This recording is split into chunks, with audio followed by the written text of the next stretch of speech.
যুক্তরাষ্ট্রের মিশিগানে হবিগঞ্জ জেলা association of মিশিগানের আয়োজনে অনুষ্ঠিত হয়েছে জমকালো বনভোজন।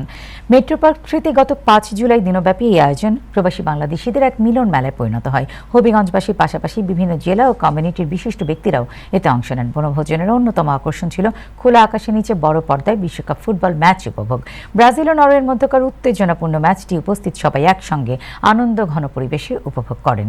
দুপুর 3:30টার দিকে সংগঠনের সভাপতি নূর মিয়া, সাধারণ সম্পাদক জিয়া তালুকদার এবং বনভোজন উদযাপন কমিটির আহ্বায়ক মোহাম্মদ তাজউদ্দিন সহ সংশ্লিষ্ট নেতৃবৃন্দ অতিথিদের নিয়ে আনুষ্ঠানিকভাবে অনুষ্ঠানের উদ্বোধন করেন। পরে বাংলাদেশ ও যুক্তরাষ্ট্রের জাতীয় সঙ্গীত পরিবেশন করা হয়। আয়োজনে ছিল ঐতিহ্যবাহী খাবারের সমারোহ। আলাউদ্দিন রেস্টুরেন্টের পরিবেশন করা খাসির মাংসের বিরিয়ানি, পোলাও, চিকেন রোস্ট সহ নানা পদের খাবারের স্বাদ উপভোগ করেন অতিথিরা। দিনব্যাপী আয়োজনে শিশু কিশোর নারীদের জন্য বিভিন্ন খেলাধুলা, সাংস্কৃতিক পরিবেশন এবং রাফেলরা অনুষ্ঠিত হয়। মিশিগানের জনপ্রিয় কণ্ঠশিল্পী আসমা আক্তার শান্তার মনোমুগ্ধকর সঙ্গীত পরিবেশন অনুষ্ঠানকে আরও প্রাণবন্ত করে তোলে।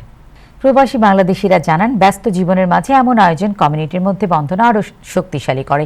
গ্রীষ্মকালীন এই বনভোজন আয়োজনের জন্য হবিগঞ্জ জেলা অ্যাসোসিয়েশনের প্রতি কৃতজ্ঞতা প্রকাশ করেন অংশগ্রহণকারীরা।